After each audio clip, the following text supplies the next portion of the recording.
Okay, now there is a code of conduct also. There is a model code of conduct for election campaigns. No party or candidate can use any place of worship for election propaganda during elections. Elections में किसी भी worship वाले place पे, कोई भी मंदिर या church या मस्जिद, वहाँ पर जाके आप इलेक्शन का प्रोपेगेंडा नहीं फैला सकते. They cannot use government vehicles, aircrafts and officials for elections. This is also banned. Once elections are announced, ministers shall not lay foundation stones of any projects. Now ऐसा नहीं होना चाहिए कि elections हैं, for example 25th को और 22nd को the ruling party बोल दे कि हम एक बहुत बड़ा एक है ना स्टैचू बनाने जा रहे हैं या बहुत बड़ा हॉस्पिटल बनाएंगे. ये इस तरीके के अनाउंसमेंट्स नहीं होने चाहिए इलेक्शंस अनाउंस होने के बाद. और take any big policy decisions or make any promises of providing public facilities. कोई बहुत बड़े वादे नहीं कर सकते elections announce होने के बाद, है ना. कोई बहुत बड़े बड़े policy decisions नहीं ले सकते announce होने के बाद. Now अब क्या होता है कि हमने ये समझ लिया कि elections कैसे हो रहे हैं, किस किस जगह पे इंडिया को कैसे हमने कॉन्स्टिट्यूएंसी में डिवाइड करना सीखा. वोटर लिस्ट के बारे में हमने देखा.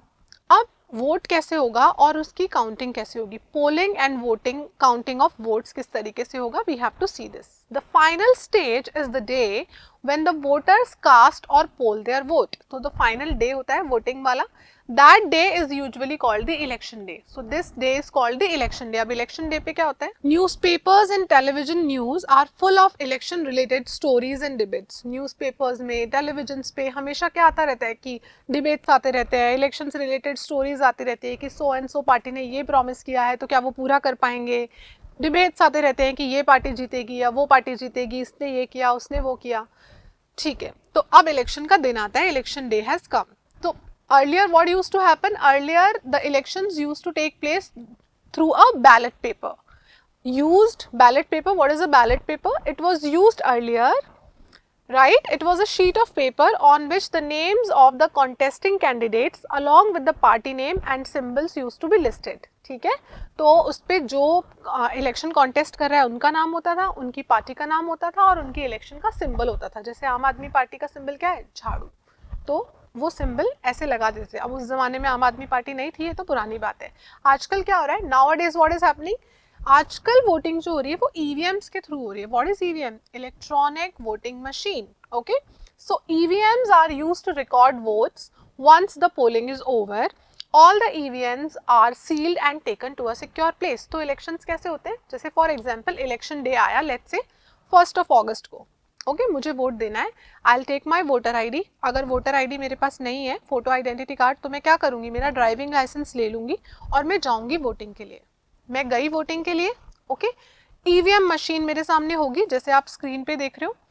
ईवीएम मशीन पे पार्टी का नाम और मतलब कैंडिडेट जो पार्टी है उनका नाम और उनका सिंबल इंपॉर्टेंट है, वो सिंबल होता है.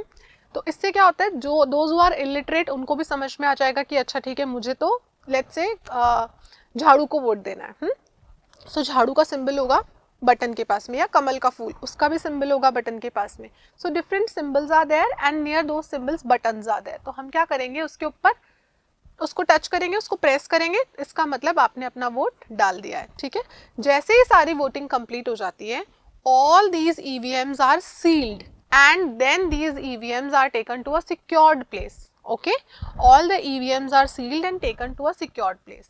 कुछ दिनों के बाद, a few days later, on a fixed date, all the EVMs from a constituency are opened and the votes secured by each candidate are counted. Okay, तो कुछ दिनों के बाद क्या होता है, उन EVMs को खोला जाता है और जितने भी वोट जिस भी कैंडिडेट को मिले होते हैं उनकी काउंटिंग शुरू होती है. You must have seen it in the newspaper ना, and in news channels specifically हर आधे घंटे के बाद वो अपडेट बताते हैं कि अच्छा वोट्स की काउंटिंग क्या हो गई है, शुरू हो गई है, इस कैंडिडेट को इतने वोट्स मिल रहे हैं या इतना 3000 वोट से सो एंड सो कैंडिडेट आगे चल रहा है एंड ऑल दैट, राइट. तो न्यूज़ चैनल में ये सारी चीज़ें आती रहती हैं. The candidate who secures the highest number of votes from a constituency is declared elected. अब ये कैसे पता चलेगा कि कौन जीता है, तो जिस कैंडिडेट को हाईएस्ट वोट्स मिले होते हैं एक पर्टिकुलर कॉन्स्टिट्यूएंसी से, उसको वो जीत जाता है.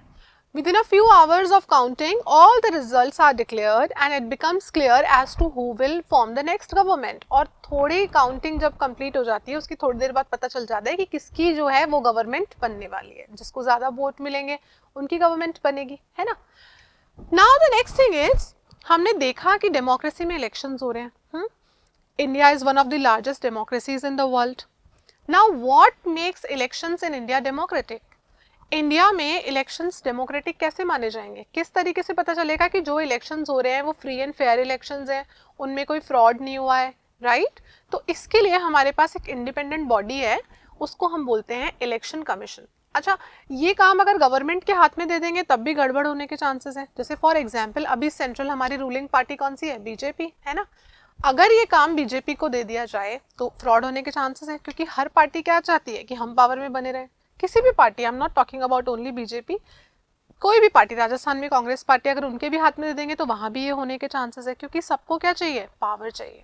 तो इसके लिए कि ये काम गवर्नमेंट के पास तो बिल्कुल नहीं होना चाहिए, क्योंकि इसमें फ्रॉड के चांसेस हो सकते हैं. तो ये काम किसको दिया? एक इंडिपेंडेंट बॉडी बना दी, election commission. Okay, so in our country elections are conducted by an independent and very powerful election commission. तो इलेक्शन कमीशन बिल्कुल इंडिपेंडेंट है, कोई इनके ऊपर रोक टोक नहीं लगाता, कोई इनको कंट्रोल नहीं करता, ये इंडिपेंडेंटली अपना काम करते हैं, ठीक है, और पूरे इंडिपेंडेंस के साथ ही अपना काम करते हैं. और ऐसा भी नहीं है कि इनको कोई पॉलिटिकल पार्टी इन पे प्रेशर बनाए कि आप हमारा काम करो नहीं तो हम आपको हटा देंगे, ऐसा बिल्कुल नहीं होता. इनको हटाना बिल्कुल आसान नहीं होता. तो क्या कैसे काम करता है इलेक्शन कमीशन? क्या होता है? Election commission enjoys the same kind of independence that the judiciary enjoys. अच्छा, हाई कोर्ट, सुप्रीम कोर्ट, इनके जजेस को हटाना इतना आसान होता है क्या? बिल्कुल भी नहीं होता, है ना.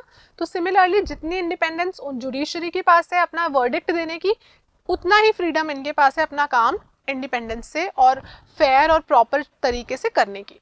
The chief election commissioner is appointed by the president of India. अच्छा, अब ये भी एक क्वेश्चन है कि जो चीफ इलेक्शन कमिश्नर है उसको अपॉइंट कौन करता है? President of India. Okay, so chief election commissioner जो है अभी फिलहाल वो कौन है? Mister Rajeev. So Shri Rajeev Kumar is our chief election commissioner as of now. Now what happens once appointed, the chief election commissioner is not answerable to the president or the government, which means, as I already told you, that chief election commissioner, he has independence in his working, right? The way he wants to work, he can work. He is not answerable to anyone, right? Neither to the president nor to the government. Now it is virtually impossible for it to remove the chief election commissioner. Means for government and for president it is virtually impossible for these people to remove chief election commissioner. Even if they want to remove it, you know, in the Lok Sabha they have to bring the resolution and then he should then only he can be removed. So it is virtually impossible for them to remove it. So it gives this chief election commissioner a right, or rather I would say independence, right, in his working. Okay, now election commissioner takes decision on every aspect of conduct and control of elections from the announcement of elections to the declaration of results. Okay, so chief election जो commissioner होते हैं उनके पास सारी जिम्मेदारी होती है जब से election announce होते हैं और जब तक election का result declare ना हो जाए. So it implements the code of conduct and punishes any candidate or party that violates it. So chief election commissioner का काम क्या होता है? code of conduct को बना के रखना कि कहीं कोई fraud ना हो, कोई propaganda नहीं फैलाए, इन सारे code of conducts को implement करवाना, और अगर कोई पार्टी और कैंडिडेट रूल्स को वायलेट करता है तो उनको पनिश करने का काम भी इन्हीं का होता है. Now during the election period, the election commissioner, or I can say EC, can order the government to follow some guidelines. He can also order the government to follow some guidelines to prevent use and misuse of governmental power to enhance its chances to win elections or to transfer some government officials. अब ऐसा भी ये कर सकते हैं कि जब elections आ रहे हैं तो ये क्या कर सकते हैं कि कुछ गाइडलाइंस दे सकते हैं गवर्नमेंट को कि आप इस गाइडलाइंस को फॉलो करो ताकि गवर्नमेंट जो है, जो पार्टी पावर में है, वो अपनी पावर को मिसयूज नहीं कर सके. ऑलराइट, अपनी पावर को यूज करके किसी पर्टिकुलर लेट्स से कोई पर्टिकुलर आईएएस ऑफिसर है जो कि गवर्नमेंट को लगता है कि इनको हम हमारे फेवर में रख सकते हैं, तो उनका कहीं अपने एरिया में ट्रांसफर नहीं करवा लें, या जिनकी गवर्नमेंट से नहीं बनती है तो उनका कहीं और ट्रांसफर ना करवा दे, राइट. और ऐसा माहौल नहीं बनाए जिससे कि लगे कि ये पर्टिकुलर पार्टी ही अब जीत जाएगी. तो इन सब से बचने के लिए जो इलेक्शन कमिश्नर है वो गवर्नमेंट को कुछ गाइडलाइंस देते हैं that you have to abide by these rules. Okay. When on election duty, government officers work under the control of EC and not the government.